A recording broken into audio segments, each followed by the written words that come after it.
Asikubingelele sikwamukele kule channel ehamba phambili izindaba zikaBhoqo. Ngabe umusha siyacela uciphize subscribe button, uciphize nebell khona uzobona wonke amavidiyo amasha esikuphathele wona. Na umgosi esikuphathele wona. Ungizwe Mchunu uthi ingane ayinikwa lutho uma ade uyithuma esitolo kumele uyibonge ngemali. Uthi into ongayenza nje, into ongayiniki ingane uma ideleyile kade uyithumile kumele uyinike impama. Kodwa kasingani kakhulu ngevu nansi ke na kanjani ke iclip esikuhlanganisele yona.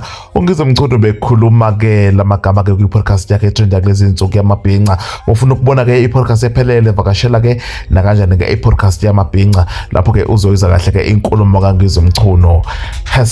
Nansi iclip sizwele.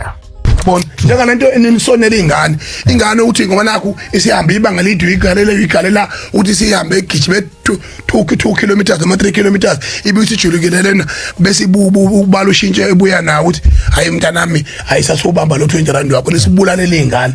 Ingane ayinikwa lutho nje umuntu ayinika yona mangabe idelele impama yabona impama nanso into ofuna uyithola hayi ukuthi ingane uyispoil ngoba izocabanga ukuthi iyona culture yokuphila leyo yokuthi makade khona ngikwenzile fanele nami I must get something.